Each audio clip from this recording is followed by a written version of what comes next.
Le mardi 8 novembre, la Haute École de la province de Liège à Jomep était l'hôte de la toute première édition de la Comvision. Organisée par l'Union professionnelle des métiers de la communication, l'événement accueillait Kim Auclair, une Québécoise entrepreneure, blogueuse et conférencière. Elle a accepté de répondre à quelques questions. Kim Auclair, bonjour. Beaucoup de personnes aimeraient se lancer sur le web, mais peu osent. Qu'est-ce qui vous a permis de vous lancer? Qu'est-ce qui vous a fait que vous avez osé vous lancer? Moi, il faut savoir que je suis sourde de naissance. J'ai une surdité de sévère à profond de l'oreille droite. Donc, c'est là que j'entends pas. Puis c'est là que j'entends à 75% avec mon appareil. Et j'avais beaucoup de misère à l'école, beaucoup de misère à me trouver un emploi dans qu'est-ce que je cherche. Donc, en fait, en graphisme, en communication. Et on me jugeait beaucoup mon apparence aussi. Donc, je me suis dit, s'ils veulent pas me voir la face en personne, ben je vais me lancer autrement, je vais la montrer autrement sur le web. Donc, le web, pour moi, a été une deuxième porte d'entrée, une façon de m'afficher autrement pour percer dans ce que je fais aujourd'hui.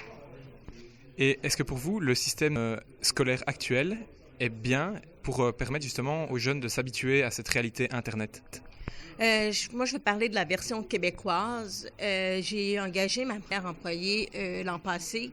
Elle sortait de l'école, elle avait 23 ans, elle avait fait un bac en marketing et c'est tout moi qui ai appris.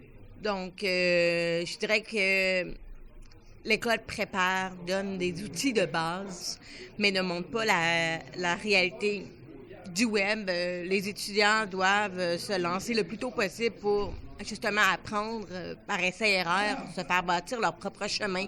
Donc, oui, l'école donne des bons outils de base, mais ne montre pas nécessairement la réalité. Il y a beaucoup de professeurs qui ne sont pas à jour dans les outils qui évoluent assez rapidement. Et donc nous sommes ici dans une école. Quel serait pour vous le top 3 des choses que vous pourriez dire aux étudiants qu'ils doivent savoir, qu'ils doivent connaître pour leur vie professionnelle future? En fait, moi, je dirais qu'il faut essayer d'aligner sa présence web avec qu'est-ce qu'on aimerait faire plus tard. Donc, au lieu de... Oui, on peut parler de notre vie personnelle, tout ça, mais peut-être penser à qu'est-ce qu'on aimerait mettre de l'avant. Donc, si vous voulez travailler en communication, essayez de positionner dès maintenant en partageant des articles, en partageant vos opinions, en partageant vos impressions. L'idée, c'est pas d'être expert, mais c'est de vous démarquer dans votre secteur d'activité, de montrer que ce domaine-là vous passionne. Donc, si vous voulez travailler dans la communication auprès des animaux, ben parler des animaux, essayez de voir comment vous pouvez jumeler vos passions avec vos intérêts, puis affichez-vous.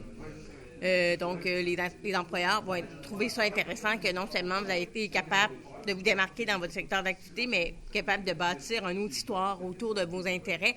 Donc, c'est une valeur ajoutée pour eux. Bien, Kim Auclair, un grand merci pour vos réponses. Ça fait plaisir.